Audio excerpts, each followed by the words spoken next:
Today's question of the week that I want you to answer down in the comments, it's a very general one. What's the book that got you into reading, if you're a reader? Doesn't matter the genre, you don't have to be a horror fiction aficionado to answer this question. Hey guys, I'm Adam Caesar, this is Project Black T-shirt, and this is a video that I've been wanting to make for a long time, almost as long as I've been making videos and had the channel going. The past few weeks, I went on kind of like a long stint of just reviewing movies or just talking about Blu-rays, and then at the very end of each video, I'd tuck in a book recommendation. But I really wanted to take books and horror fiction and put them at the forefront of one of my videos again. But that doesn't mean you should click away if you're a horror movie fan and you're here to hear me talk about horror movies, and you don't really consider yourself a reader. This video is here to hopefully be your gateway into the wonderful world of reading and horror fiction. Today I'm going to recommend 5 books that I love that I think would be good introductions to horror fiction, and with that come a couple of caveats. I know I'm going to hear people down in the comments saying, like, what about this book? What about this book? And that's good. I want you to comment and tell me what your favorite books are, what you think would be a good book to get people into horror. But first and foremost, these are going to be contemporary books. These are going to be modern horror novels and novellas. These are not going to be turn-of-the-century cosmic horror authors, because I think the kind of worst thing you can do if you have either a young person or a person that, say, maybe even reads fantasy and science fiction and thrillers, but doesn't really think they can hang in the horror playground. I think the worst thing you can do for that person is to be like, here's something written during the 18th century that we've picked through and we've rewritten a million times now. Oh yeah, here's a dictionary too, because you're going to need that because there's a ton of antiquated language and it won't really match up with any kind of storytelling style you recognize as being modern. I think that's a fool's errand. I think that's the kind of worst thing you can do to kind of get people into books. Which isn't to say that everything on this list is like a beach read or an easy read. I don't really like that kind of stuff. They're all full-bodied novels with novelistic themes and aspirations and kind of merit. But they are entertaining above all. They're books that you're going to pick up, read, enjoy, digest, be like, I got it, I like it, and then move on to the next one. Hopefully move on to the next one. One more thing before I start my list, and I know I'm going on here, but each book isn't going to be the perfect starting book for every kind of person. People are different, especially horror fans. We all like different things. We all like different ends of the genre. We all like different subgenres and different kinds of monsters or different kinds of, horror suspense, art horror, weirdo horror, trauma. We like all kinds of different levels of seriousness and accessibility and things like that. So this is going to be 5 books. Not all 5 are going to be for every reader, but when I talk about them and when I say, like, this is for this kind of person, maybe that's you, and maybe this is going to be the book that finally keys you in to be like, you know what? Where's my library card? Where's my Kindle? Let's try this. Let's dig deep and love scary books like Adam loves scary books. So here's the list. Number 1. The first book I would recommend for any person looking to get into horror fiction. And I haven't really talked about this on the channel before, but it's true. I will always be a high school English teacher. So this is a book that I've run with like 3 or 4 classes, which means like hundreds of high school students, and almost all of them have loved it. Almost all of them have walked out of the classroom loving it. And believe me, that is a weird thing for high school kids to have come to a consensus on, because high school kids normally hate to read, or if they don't hate to read, love to disagree with each other about what the good books were in the class. So without further ado, number 1 pick is I Am Legend by Richard Matheson. Many of you who have read Matheson or read any amount of horror fiction have probably read I Am Legend. And if you haven't read a lot of horror fiction, you're probably familiar with one of the 3 many film adaptations. All the film adaptations have some kind of merit. There's the Will Smith one, the Vincent Price one, The Last Man on Earth, and the Charlton Heston one, The Omega Man.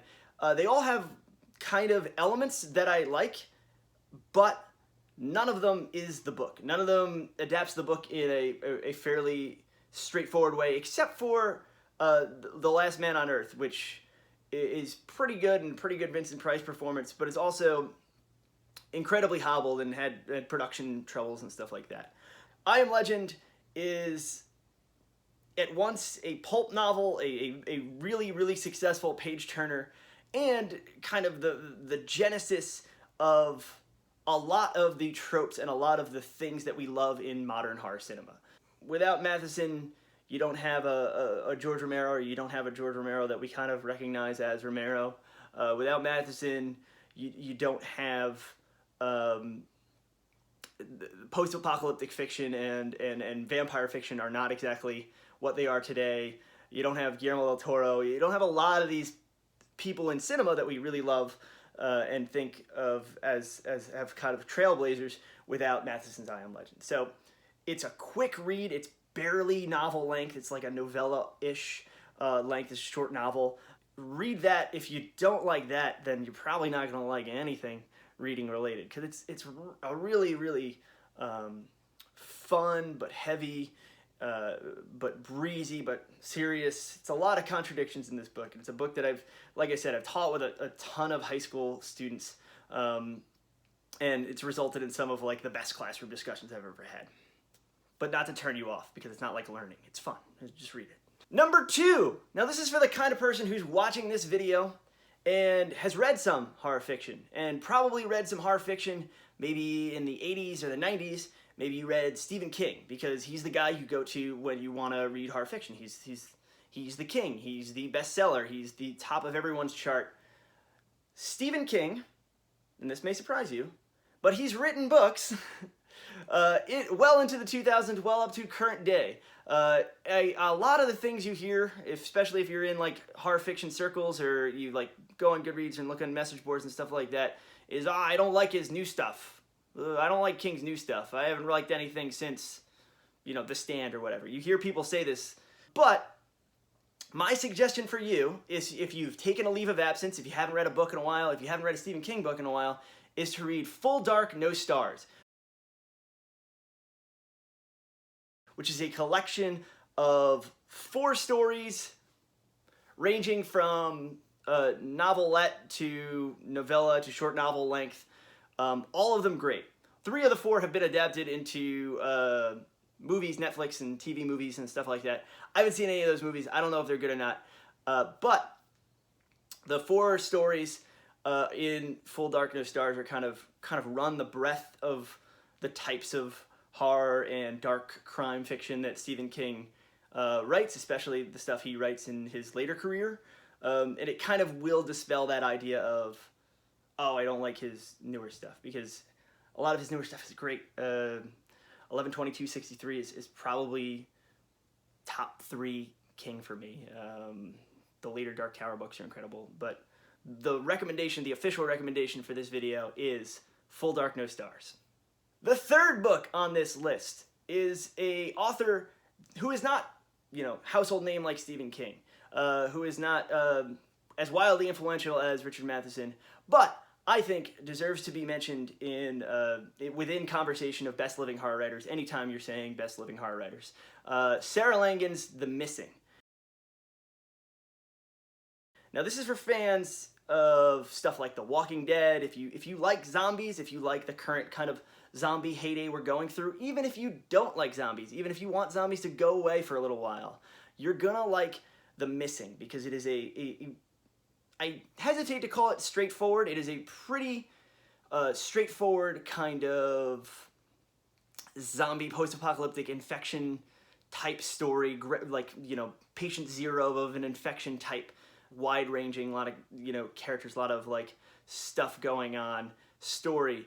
But it is so creepy, and it is so affecting because of how kind of dirty it does the characters. It is a great, really, really quick, really, you'll blaze through it. I think I have Langan's The Keeper up there, but her novels are just excellent, and The Missing is the one to check out if I just described the kind of things you like. It's a great book. It's a great book to get started with. I think Yeah, they put it out and they put like suspense on the spines. It may say suspense, but these are horror novels, then believe me. Number 4 is my personal favorite book of all time. If I like had a gun in my head and had to say like, this is my favorite book, or this is the book that got me interested in horror fiction or got me interested in writing, Joe Lansdale's The Drive-In. The Drive-In, another short novel that's kind of, if you're kind of sensing a theme, I like shorter works, or I think that shorter works would be better to get people into the genre. But The Drive-In is if you want something a little weirder. If you don't want kind of, you know, a straightforward serial killer story, or you don't want like something plausible, or you want something that's a little wackier or crazier, if you're a, let's say a Don Coscarelli fan, if you like Phantasm, Don Coscarelli was in a long time talks to adapt The Drive-In as a feature film, even though if you read the book, you're going to be like, this is pretty unadaptable. It is a B-movie pulp gumbo stew about some kids that go to a drive-in that gets sealed off by aliens, and then all hell breaks loose within the drive-in. It is all of those things when you hear like fun horror or throwback horror, or you hear all these tags added to books, and you know you're kind of like, like the, you know, the horror version of, I guess, Ready Player One or something like that. This is not that, because it has all those trappings in it. It has kind of that Joe Bob Briggs Texas drive-in feel to it, but it is, in my opinion, kind of a incredibly dense, incredibly thoughtful philosophical novel as well. It's all of those things at once. You get your cake and you get to eat it too. The Drive-In by Joe Lansdale, I've rambled about it enough, but I have threatened on my channel before that I'm going to talk about this one day, and here it is. I've talked about it, and it's a beautiful book. I love it. Number five. This is, I think, yes, the most contemporary book on this list, the most recent book on this list. It's also the book that I've read most recently. Brother by Anya Alborn. I don't know much about Alborn. I haven't read much of her work outside of Brother. I haven't read any of her work outside of Brother, but I just read Brother, and my God, it is so good. It is the kind of perfect gateway drug. If you have someone in your life that likes scary movies, let's say they like even contemporary, they like you know, the Saw films, or they like the Hills Have Eyes remakes and sequels. If they like that kind of thing, they're gonna love Brother, which, not to give too much away, but is basically, you know, Wrong Turn or any kind of cannibalistic hillbilly movie. If you can think of that Texas Chainsaw progeny, if you can think of those types of movies, but then you put a really sympathetic character in as one of the family, and you follow that through to, you know, their killing spree, and you follow that through to the end. It's it's like familiar story, familiar tropes told from a perspective that I can't ever really remember reading or seeing something produced from that perspective. It kind of blew me away, and now I'm gonna go get all of her other books. She has like 5 or 6 more, but excellent writing. Super. While it is brutal and violent, it's not overly gory. It's not I wouldn't necessarily call it an extreme horror novel. I would say fans of extreme horror are going to like it because it's just really good. But it's super well written. It's super tasteful, even though it's revels in depravity a little bit. Beautiful passages, but doesn't go up its own butt. It's very eminently readable, and it moves proposively. There's like the plot moves. Yeah, Brother by Anya Alborn. You gotta check it out. All right, I've been talking a lot, and I was gonna do a movie recommendation, but I'll just do it real quick. Better Watch Out. It's on Shudder. If you watched my Why Have Shudder video, or is Shudder Worth It video, if you drank the Kool-Aid on that one, this is currently a Shudder exclusive. We're getting closer to Christmas. We're a couple days away from Christmas. Yeah, it's great. Don't go into it not knowing anything about it. Just watch it, and if you don't like it, you can yell at me in the comments. That's fine. I'm Adam Caesar. I hope you like this list. If you want to find out more about me and my own writing, I write books and stories and even a comic book that one time, you can sign up for my mailing list. I'll send you a free sample of my stuff. Maybe that'll get you reading horror. If you like this video, please hit like. If you really like this video, go check out my other videos and please subscribe. Subscribers help me get in front of you, show you when I have new videos, so it really helps me out if you go hit that little button, hit that red button. Have a great day. Have a happy holidays. I'm Adam Caesar, and I'll see you next time.